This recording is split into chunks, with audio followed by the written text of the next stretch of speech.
Të nderuar televizionistë, përshëndetje, do të jemi bashkë në këtë edicion informativ, ju njohoj me zhvillimet e ditës. Kryeministri i vendit Edi Rama ka reaguar pas incidentit në Pustec, ku gjatë një aktiviteti ku merrnin pjesë kryeministri i Maqedonisë së Veriut, Hristijan Miskovski dhe kryebashkiaku i Pustecit, Paul Kolevski, u luajt vetëm himni maqedonas, ndërsa himni shqiptar u injorua. Rama e ka cilësuar në ngjarje një parodi domethënëse për dadhimin në botë kuptimi në rajon, duke vlerësuar gjithashtu dhe reagimin e kryebashkiakut Kolevski dhe duke theksuar se Shqipëria nuk do të përfshihet në debate nacionaliste. Kryeministri Edi Rama ka reaguar për incidentin e ndodhur në Pustec, ku gjatë një aktiviteti ku ishte i pranishëm edhe kryeministri i Maqedonisë së Veriut, Hristijan Miskovski, u luajt vetëm himni i Maqedonisë së Veriut, ndërsa himni shqiptar u injorua. Në një postim në platformën X, Rama e ka cilësuar atë që ndodhi si një parodi domethënëse për dadhimet në botkuptimet në rajon. Ajo që ndodhi në Pustec është një parodi domethënëse për botkuptimet tona të ndryshme në këtë lagje të Europës. Kryetari i Bashkisë së Pustecit, Pali Kolevski, kërkoi paraprakisht që të luajë dhe himni shqiptar, u injorua dhe më pas kërkoi ndjes për një faj që nuk ishte i tij. U tregua një shtetar dhe qytetar i denj i Shqipërisë Evropiane në nder të vetes dhe komunitetit të tij maqedono-verior, të cilit i duan vetëm të mirën. Kreu i qeverisë theksoi se Shqipëria respekton të drejtat e minoriteteve dhe se pikërisht për këtë arsye Pusteci ka statusin e një bashkie më vete. Ne kemi nderuar edhe ato komunitet të Vockël me një status të posaçëm si bashki në vete, pikërisht sepse për Shqipërinë, minoritetet nuk janë statistik për pasuri kombëtare dhe qytetarët minoritar nuk janë numra, por vëllezër e motrat të njëjtës liri dhe të drejta si të gjithë ne. Rama tha se Shqipëria nuk duhet të përgjigjet në të njëjtën monell ndaj incidenteve të tilla. Tani kjo ardhja e herpashershme në territorin tonë e trupave të cirkut të nacional folklorizmit ballkanik, her nga një vend, her nga një tjetër e her nga një tjetër akoma, nuk na shqetëson për vete, për sovranitetin e Shqipërisë jo, por as për ekuilibrat e jetës politike këtu brenda, ku nuk ka mushktroje të rritur në kodrat tona apo diaspor të eksportuar nga brenda lagjes son që na lëkund. Në përfundim, Rama shprehu keqardhje për atë që ndodhi, ndërsa bëri thirrje që incidenti të mos shndrohet në një përplasje nacionaliste. Gjithsesi, u shpreh sot një keqardhje të sinqertë për të gjithë sponsorat e këtij cirku të lashtë flamush në epokën e inteligjencës artificiale, ndërsa mëdhëtarëve mes nesh që në kësi rastesh hidhen përpjet përpara pasqyrave të tyre digjitale, duke kërkuar përgjigje në të njëjtën monell, u them jo. Shqipëria, Europa e Ballkanit kursesi nuk mund t'ja lejoj dhe nuk do t'ja lejoj vetes të zbresë monedhën e vlerave të saj në nivelet e parodisë së Pustecit. Ministria për Europën dhe Punët e Jashtme ka reaguar pas incidentit në Pustec, ku gjatë një festivali folklorik në prani të kryeministrit të Maqedonisë u ekzekutua vetëm himni maqedonas, ndërsa u anashkalua himni kombëtar shqiptar. Ministria e Jashtme e ka cilësuar këtë si një mungesë serioze dhe shëmangje nga rregullat e protokollit, duke e theksuar se respektimi i simboleve kombëtare është pjesë e etikës institucionale dhe respektit të ndërsjellët. Ministria për Europën dhe Punën e Jashtme ka reaguar me tone të forta pas incidentit të ndodhur në Pustec, ku gjatë një festivali folklorik u ekzekutua vetëm himni i Maqedonisë së Veriut, ndërsa nuk u luajt himni kombëtar shqiptar. Në aktivitet ishte i pranishëm kryeministri i Maqedonisë së Veriut, Hristijan Miskovski, si dhe kryetari i Bashkisë së Pustecit, Pali Kolevski. Në reagimin zyrtar, Ministria për Europën dhe Punën e Jashtme ka shprehur keqardhje për ngjarjen dhe ka cilësuar mos përfshirjen e himnit shqiptar si një mungesë serioze dhe shmangje nga rregullat e protokollit. Sipas Ministrisë së Jashtme, respektimi i simboleve kombëtare të Shqipërisë duhet të ishte i padiskutueshëm. Respekti për simbolet kombëtare nuk duhet të jetë çështje politike apo interpretimi. Ai është pjesë e etikës institucionale e protokollit dhe mbi të gjitha e respektit të ndërsjellët, veçanërisht në një hapësirë ku bashkëtojnë komunitete dhe identitete të ndryshme. Ministria ka kujtuar organizatorëve dhe pjesëmarrësve të aktivitetit se Pusteci është një pjesë e territorit të Republikës së Shqipërisë dhe se respektimi i simboleve kombëtare është i detyrueshëm për çdo hapësirë të vendit. Në Pustec, ashtu si në çdo hapësirë të Republikës së Shqipërisë, respekti për simbolet kombëtare është pjesë e respektit për vetë qytetarët, për vlerat e bashkëjetesës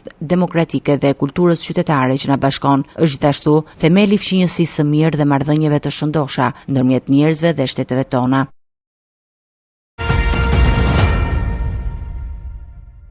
Situata është përkeqësuar ndjeshëm në fshatin Gojan të Pukës, ku një zjarr me përmasa të mëdha ka dalë jashtë kontrollit dhe po rrezikon banesat në lagjen Pepaj. Autoritetet kanë nisur evakuimin urgjent të banorëve, ndërsa ekipet zjarrfikse dhe forcat e armatosura po përballen me terren të vështirë dhe shpërthim të municioneve të vjetra ushtarake në zonën e përfshirë tashmë nga flakët. Të paktën 5 banesa ndodhen në rrezik të drejtë për drejtë.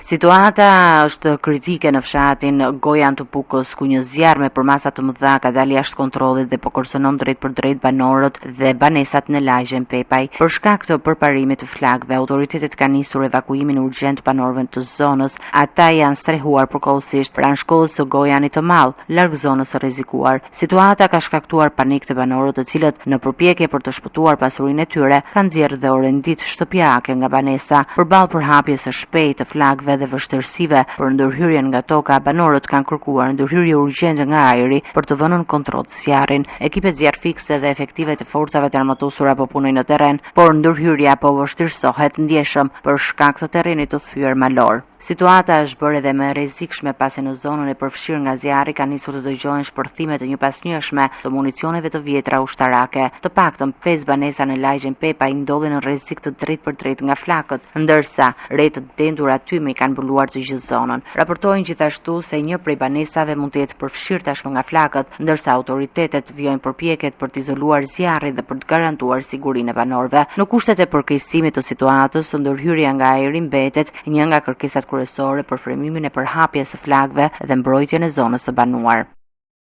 Situata me zjarret vijon të jetë shqetësuese në disa zona të vendit, ku raportohen se janë ende aktive 9 vatra.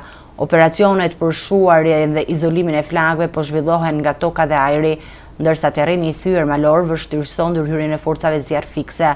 Rrezik të shtuar paraqitet në Gojan të Pukës, malin e Kashnjetit dhe mbi fshatin Dukat, ku flakët kërcënojnë edhe parkun kombëtar të Llogaras.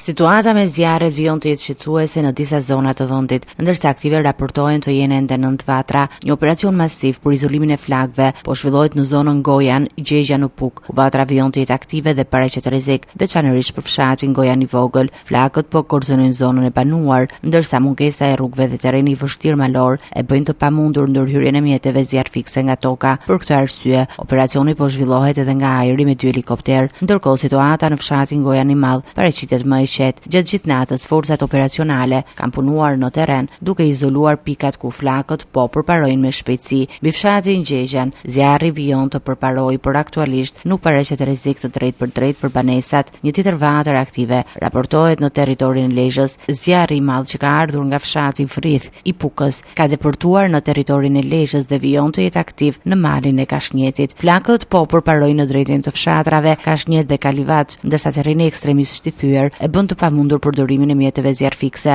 Aktiv vijon të jetë dhe vatra në fshatin e Malmilotit. Gjatë natës, në zonë është punuar pa ndërprerje me 35 forca bashkiake, 20 efektiv të forcave të armatosura dhe 4 mjete zjarrfikse. Situata problematike paraqitet edhe në fshatin Dukat, ku operacionet për shuarjen e flakëve janë vështirësuar nga terreni i thyer malor. Zjarri rrezikon edhe parkun kombëtar të Llogaras. Për këtë arsye, që prej mëngjesit në ndihmë të forcave që po punojnë nga toka janë angazhuar dhe 2 avion. Zjarri masiv ka nisur që pas ditën e së njëjtës dhe vijon të përhapet në një sipërfaqe të konsiderueshme. Autoritetet dyshojnë se zjarri mund të jetë i shkaktuar qëllimisht, ndërsa vijojnë hetimet për përcaktimin e shkaqeve dhe përgjegjësive. Protesta e qytetare kundër qeverisë dhe klasës politike vijon ditën e 83 radhazi. Protestuesit u mblodhën në sheshin Skënderbej dhe më pas marshuan drejt kryeministrisë, ku zhvilluan fjalime dhe tubime. Krahas kërkesave për dorëheqjen e kryeministrit Edi Rama, protestuesit kritikojnë edhe opozitën e drejtuar nga Sali Berisha, duke kërkuar largimin e asaj që e cilësojnë si kastë vjetër politike.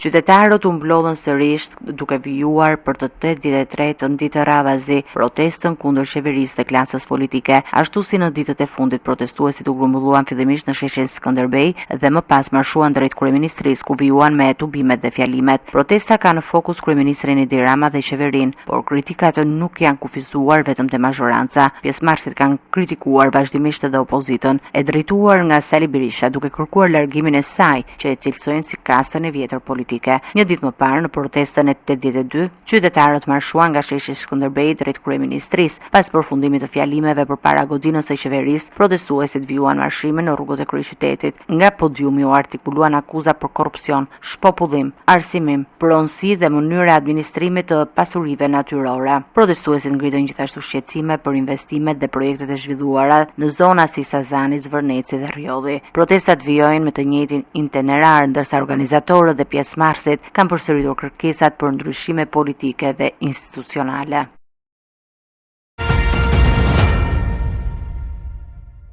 Poliçani dhe Cerriku kanë kundërshtuar draftin e reformës territoriale që parashikon bashkimin e tyre përkatësisht me Beratin dhe Elbasanin në Poliçan. Të 15 këshilltarët të bashkiak votuan kundër shkrirjes së bashkisë, ndërsa në Cerrik Këshilli kërkoi zhvillimin e dëgjesave të plota me komunitetin përpara marrjes së një qendrimi përfundimtar. Debatet janë shoqëruar me paralajmërime për dorëheqje dhe shqetësime për largimin e shërbimeve për shpopullimin e zonave. Poliçani dhe Cerriku kanë dalë kundër draftit të reformës territoriale duke kundërshtuar bashkimin e bashkive të tyre me Beratin dhe Elbasanin. Në Poliçan, Këshilli Bashkiak zhvilloi një mbledhje emergjente për të shqyrtuar projekt ligjin që parashikon shkrirjen e bashkive dhe bashkimin e saj me Beratin. Të 15 këshilltarët bashkiak votuan kundër propozimit. Gjatë mbledhjes u prezantua dhe raporti i komisionit të ngritur për zhvillimin e dëgjesave publike, ku pasqyrohej kundërshtimi i banorëve ndaj ndryshimit të propozuar territorial. Kryebashkiak i Poliçanit Adriatik Zotkaj deklaroi se argumentet e paraqitura në relacionin e qeverisë nuk qëndrojnë. Sipas tij, ndryshimi i kufive administrativ duhet të bëhet vetëm me pëlqimin e komunitetit. Zotkaj argumentoi se Bashkia Poliçan ka 318 biznese, zhvillon turizëm malor dhe industrial dhe ka zbatuar projekte për kategori të ndryshme të komunitetit. Në përfundim të mbledhjes, të 15 këshilltarët bashkiak paralajmëruan se do të japin dorëheqjen nëse parlamenti miraton projektligjen për shkrirjen e bashkisë së Poliçanit. Debate pati edhe në mbledhjen e Këshillit Bashkiak të Cerrikut, ku këshilltarë të majtë dhe të djathtë kundërshtuan bashkimin e bashkisë me Elbasanin. Ata argumentuan se një ndryshim i tillë do t'i largonte shërbimet nga qytetarët dhe do të ndikonte në shpopullimin e zonës. Një pjesë e këshilltarëve i cilësuan dëgjesat publike si formale, duke kërkuar që komuniteti të konsultohet në mënyrë më të gjerë, ndër propozimet e ngritura ishte dhe zhvillimi i një referendumi. Kryetari i Bashkisë së Cerrikut, Florenc Doka,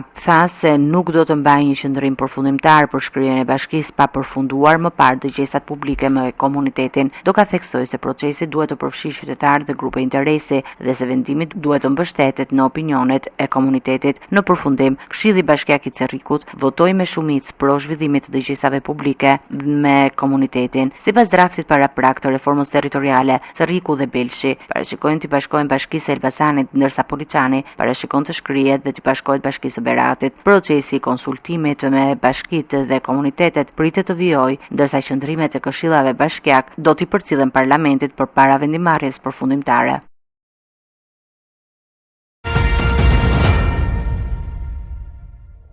Detaje të reja janë zbardhur nga hetimi për plagosjen me armë zjarri të Vladimir Bruçit në Shkodër. Për ngjarjen është arrestuar 70-vjeçari Pierin Bitani, ndërsa dyshohet se konflikti mes dy fqinjëve ka nisur për shkak të kamerave të sigurisë në zonën e parkimit. Sipas dëshmisë të arrestuarit, pasi debati verbal me një përplasje mes tyre, ai ka marrë armën dhe ka qelluar në drejtim të Bruçit, i cili ndodhet jashtë rrezikut për jetën. Detajet e reja janë zbardhur nga hetimi për plagosjen me armë zjarri të Vladimir Bruçit në Shkodër, ngjarje për të cilën është arrestuar 70-vjeçari Pierin Bitani. Sipas të dhënave paraprake të hetimit, konflikti mes dy fqinjëve dyshohet se ka nisur për shkak të kamerave të sigurisë të vendosura në zonën e parkimit të Bruçit. Bitani, i cili kishte një lokal pranë parkimit, kishte shprehur shqetësim se kamerat ishin të orientuara edhe nga ambienti i tij dhe jo vetëm nga hapësira që duhet të monitoronte. Përplasja mes dy fqinjëve ka vijuar më pas në një pjesë të rrugës pranë lokalit, ku situata është përshkallëzuar pas një debati verbal. Burimet nga hetimet bëjnë me dije se 70 vjeçari ka pretenduar në dëshminë e tij përpara policisë se bruçja e ka ofenduar në prani të familjarëve që ndodheshin në lokal. Sipas versionit të dhënë nga kapitani, në këtë moment ai ka nxjerr armën e zjarrit dhe e ka qelluar në drejtim të bruçit. Nga të shtënat, Vladimir Bruçi mbeti i plagosur dhe u transportuar për ndihmë mjekësore në spitalin rajonal të Shkodrës. Sipas autoriteteve, i plagosuri ndodhet jashtë rrezikut për jetën. Raportimet paraprake flasin për 2 të shtënat të drejtuara ndaj bruçit. Një prej plumbave ka goditur edhe një auto me jetë që ndodhej i parkuar pranë vendit të ngjarjes. Policia ka arrestuar autorin e dyshuar dhe vijon hetimet për të dokumentuar rrethanat e plota të konfliktit, ndërsa materialet procedurale pritet i kalojnë prokurorisë për veprimet mëtejshme.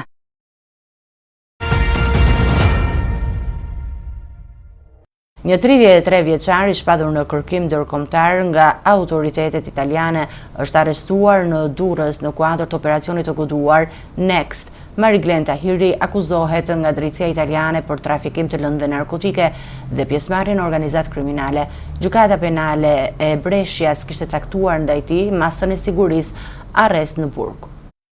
Një 33 vjeçar i shpadur në kërkim ndërkombëtar nga autoritetet italiane është arrestuar në Durrës në kuadër të operacionit të koduar Next. Në pranga ka rënë Mariglen Tahiri, i cili akuzohet nga drejtësia italiane për trafik të lëndëve narkotike dhe pjesëmarrje në një organizat kriminale. Sipas policisë së shtetit, Tahiri ishte shpadur në kërkim ndërkombëtar pasi gjykata penale e Brescias kishte caktuar ndaj tij masën e sigurisë arrest me burg. Arrestimi u bë pas koordinimit informativ dhe operacional të policisë shqiptare me homologët italian përmes Interpol Tirana. Specialistët e sektorit për hetimin e narkotikëve në Durrës arritën të lokalizonin 33 vjeçarin dhe të ndalonin me qëllim ekstradimin e tij drejt Italisë. Sipas autoriteteve italiane, Tahiri dyshohet se ka qenë pjesë e një grupi kriminal të përfshirë në trafikun e lëndëve narkotike. Pas arrestimit, Interpol Tirana, në bashkëpunim me autoritetet italiane, ka nisur procedurat për ekstradimin e 33 vjeçarit drejt Italisë. Tahiri pritet të përballet në Itali me akuzat e ngritura ndaj tij nga autoritetet gjyqësore italiane.